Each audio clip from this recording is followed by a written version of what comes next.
Good morning, everybody. Welcome to Dental Voice on the Case.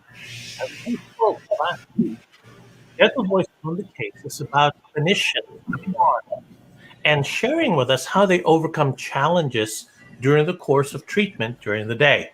Today, we have our founder, Dr. Tom Hirsch. And what Dr. Tom Hirsch is going to share with us is how he deals with eliminating contamination for a better clinical outcome with class 2 caries. Good morning, Dr. Hirsch. How the heck are you? Hey, good morning, everybody. Thanks for the new format. I just like that. Was a surprise to me. Pretty cool. So yeah, Awesome. Today what we're going to talk about is we're going to talk about class 2 restorations and preventing contamination, and just how I do a class 2 restoration start to finish. So let's roll this video and I will start talking. Go for it. What we're doing today, you can roll it. Thank you. So what I was doing today, and I should have had some x-rays here, is I was doing a class 2 back-to-back restorations. One was an MO on tooth number 4, and the other was a DO on tooth number 5. And what we're trying to do here, contrary to the GV Black cavity preparations that we were taught in school, is we're just trying to do minimally invasive dentistry right now. So all I'm doing is just doing a box worm, just trying to get the interproximal decay out. Looks like we had a little spot right there, a little mesial aspect, so it looks like it's an MOD on tooth number 4 and a DO on tooth number 5.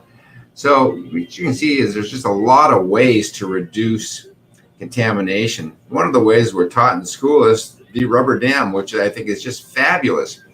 And any time that I'm going in and I'm doing a class 2 restoration where it is subgingival at all, I'm going to go ahead and use a rubber dam, because I can actually get that down, and then I can wedge the contact area so that I'm not going to tear the rubber dam if the burr happens to hit it. But in this particular case, we didn't. In this case, it was strictly the Isolite isolation, which is another really good way to do it. The problem with the rubber dam, as we're taught in school, is to get out of school, and so many guys just put the rubber dam in the drawer, or guys and girls put the rubber dam in the drawer, and we no longer use it. But keep that armamentarium going. Keep the rubber dam handy for when you do have these class 2 restorations. So all we're doing right now is we're just removing all of the decay. Some of the issues that people come up when we're working in areas like this for contamination is keeping the tongue out of the way. So I've got all the decay cleaned out. I'm going and I'm etching the teeth.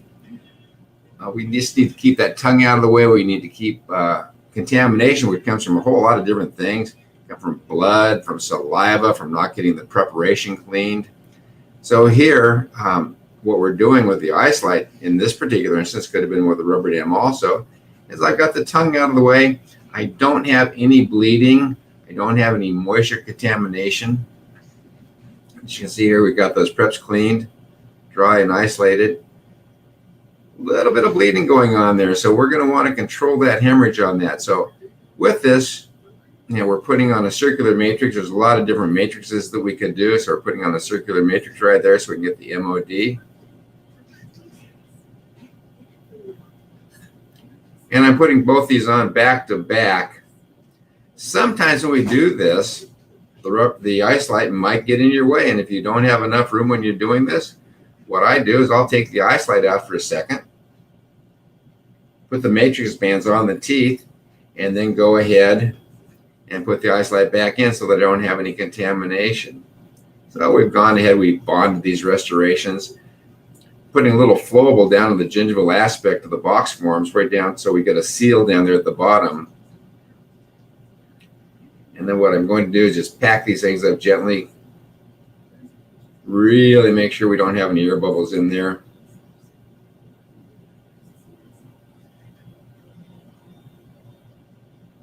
And just get it done. Nice thing about this is I just don't have the tongue in my way, and my assistant can really be there just to help me get everything done. Now, I don't fill these back to back because with 2 matrix bands in there, we're going to have a space issue.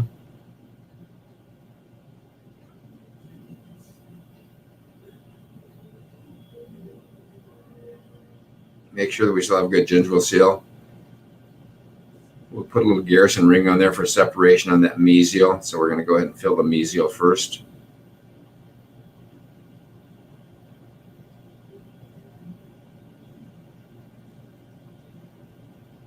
Oh, check that out in the back. I didn't even notice that. But when I took the matrix ring out, look at way in the back, the extra part of that matrix retainer right back there.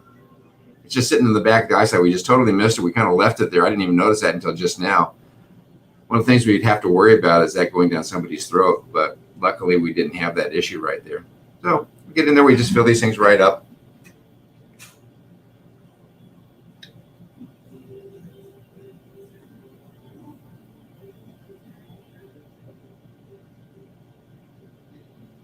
And whether we've used the rubber dam or whether we use the Isolite, we just have great contamination control.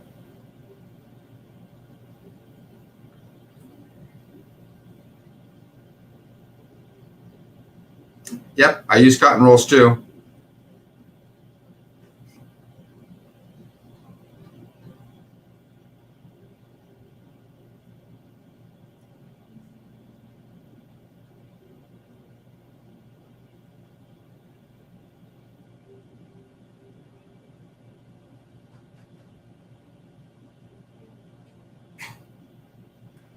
And Dr. Tom, I noticed that during the course of the treatment, your patient doesn't seem to be compromised at all. She looks really comfortable. Yeah, she's just relaxed. She's just sitting there just nice and relaxed, as quick as can be.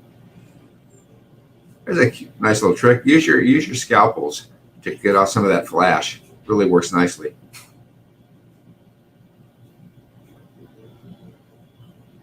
And so we've got a couple of those things done. It takes 20 minutes. Not bad, start to finish.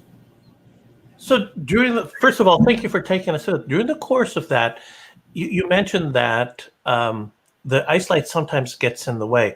Does that often happen or no? You know what? 20-30% of the time, sometimes it's in the way. I'll take it out and I'll put it right back in. For instance, if I had to have my handpiece coming in from the lingual and there wasn't enough room at the finishing of the end, I just take it out and do that finishing at the very end. It's going to come out anyway in a moment. And we don't have to worry at the end of the procedure for any contamination. You know, the filling is done, it's in place, it's bonded well. And just the thing that we don't want to do is we don't want to have contamination, because if we get any contamination, we're going to go back in and have to redo that at some point in time in the future. You know, we don't like to redo our work. And once it's done, we want to be done with it. Yeah, and I noticed too, class 2 are pretty common, would you say? So a lot of dentists do a lot of these. Majority of our work involves interproximal surfaces of the teeth. And when or if they become contaminated, typically what happens? How does that restoration fail? If it's contaminated, we all know we get marginal leakage. Bacteria gets in there, you get staining of the margins, and then it looks like the Dickens, and it's leaking, and it's going to redecay. So we just have to avoid that at all costs. Awesome. Well, first of all, thank you for sharing that with us. Really appreciate it. During the course of your treatment, I also noticed too that you're the only one inside there, so you're able to manage the entire treatment no problem. Is it typical to do it in about 18 minutes? No, this is normal. Actually, it took longer than what I normally would, because I'm photographing the doggone thing. If I didn't have my assistant, photographing it, I wouldn't have to worry about what the camera could see. I mean, I'd be quicker than this. Not that I'm trying to go fast or anything like that, but what we're doing here is minimally invasive dentistry. I mean, sometimes that back one that you saw, it was a tunnel preparation to the distal aspect. There was just incipient distal decay right there on the distal of tooth number 4. And so I just tunneled in from the occlusal aspect. So, we're able to fill this up from the inside out. We maintain the continuity of the marginal ridges. So anytime we can be minimally invasive, it's always better for the patient and easier for us, by the way. Yeah, I just recently had several of my amalgams taken out, and with the Isolite, it's incredible. I like the fact that you're able to keep that tongue cheek out of the way. You even use the cotton rolls in there to give you additional kind of space or keep all that contamination out. And basically, your outcomes are phenomenal because everything is completely clean. Yeah, just one thing that, even though in dental school we hated the rubber dam is still a fabulous thing to use. I use it on occasion. Just some lower anterior teeth the other day. I had a lot of class 3 decay in the lower anterior teeth, and so I put the dam on just because it was easier, you know. And I'll try and find a contrast between the dam and our anterior mouthpiece, and I'll try and show you a contrast as soon as I get another case that I can work with that on. So it'd be kind of fun to see how they go side by side. Fantastic. Well, first, thank you so much. Those of you who joined us, if you like this content, please let us know. If you have questions or there are things that you run into that you're especially, having issues with or frustrated about, please let us know. We'd be happy to put them on and show you how to overcome these challenges that you face every day. Thank you so much, Dr. Hirsch. Thank you, everybody. Have a great day, everyone. We look forward to seeing you. If you like this, please share. If you have any questions, let us know. We look forward to seeing you again on Dental Voice on the Case. Appreciate it. See you guys later.